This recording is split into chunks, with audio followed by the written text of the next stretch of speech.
So by now you're probably well aware that I make a lot of top 5s, or at least I used to. My last one was a month ago, but Assassin's Creed Origins is out now. I said I would be doing top 5 videos on certain things in the game, so I thought for the first top 5 on Assassin's Creed Origins we should take a look at the most beautiful viewpoints in the game. So here are the top 5 viewpoints in Assassin's Creed Origins in my opinion. So that means that it's not fact or official, it's just me saying my thoughts. If you disagree or have more to add, then the comment section will surely be your best mate. But now that all that introduction riff-raff is out of the way, let's get into this video. Oh, it's good to be back. So at number 5 we have a weird one. So it's nothing special, we don't see very much from the viewpoint, but this is of course a viewpoint on the mast of a trireme in the middle of the desert. How did a trireme get near Giza in the desert? Nowhere near any body of water. How did a trireme get here? Obviously there is a body of water not too far away from it on the other side of the pyramids and stuff, and a flood could have carried it over, but there could be other ways in which this got here, such as magical space wizards or aliens, or maybe even just being transported on little wooden wheels or something funny. But I find it particularly interesting that the trireme is just in the middle of the desert. I suppose it's kind of funny, and you do get something of a view from it. You can actually see the pyramids of Giza in the distance and just more and more desert, but come on, it's a trireme in the middle of the desert. How did it get there? I would imagine that they did transport triremes across land on wheels and things that they just pushed along, but until there's a concrete explanation, I'm just going to go with my what the fuck stance. But come on, it's cool, isn't it? It's not every day you see a ship in the middle of the desert and nowhere near water. Nobody's sailing is that bad, is it? Oh, now I know, maybe they built it then. Maybe, say, let's get some really Egyptian names. Let's go with Phil and Gavin. Phil went to Gavin, oh no, why don't we build a trireme? Gavin went, great idea. And then Gavin went, holy shit, it's in the middle of the desert. And they're like, oh, we're stuck here now. Alrighty, moving on. There is a pyramid here on the map, just south of Giza a little bit, that actually overlooks the city of Memphis and its surrounding areas. And from the top, the view is rather beautiful. You can see yet more endless desert, you can see the lush oasis that surrounds Memphis, you can see pyramids everywhere.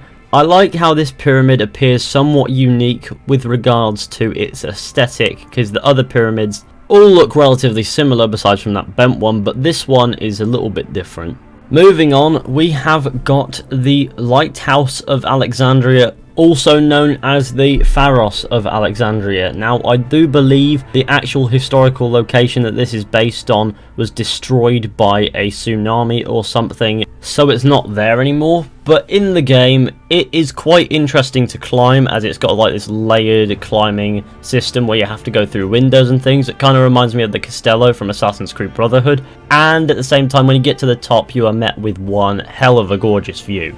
Bit of forewarning though, this location is slap bang in the middle of a restricted area, so you may find yourself fighting your way through some guards to get here, or you may be lucky and you may just be able to sneak past. Regardless of the effort it takes to get there, the view that you are met with at the top is actually worthwhile. Moving on to our number 2 spot, we have got the pyramid that houses Khufu's tomb.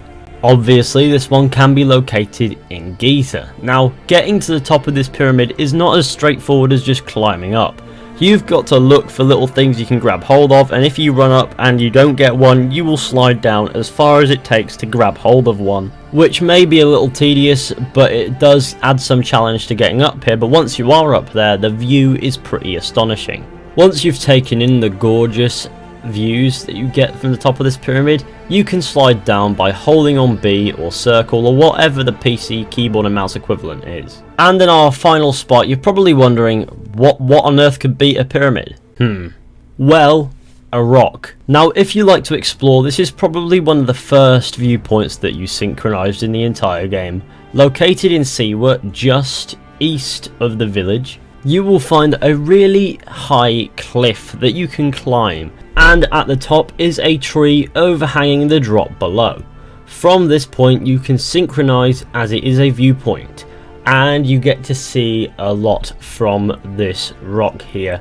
And this location makes for some very beautiful screenshot material, so if you fancy taking some nice screenshots, this is the place. Now once you've synchronized from this here viewpoint, you can then perform the leap of faith off of this tree atop the rock and land in a haystack, but you're not quite at the bottom yet. You have to then use a zip line to get down to the bottom, and by the time you're at the bottom you are 275 meters away from the rock where you started. A little bit of advice for when climbing this rock though: make sure you climb the right rock. If you climb the wrong one and you try to jump across, Bayek will miss, fall and die. So yeah, happy rock climbing. So there you have it everybody, those are the top 5 viewpoints in Assassin's Creed Origins in my opinion. Please do let me know what you think down in the comment section below.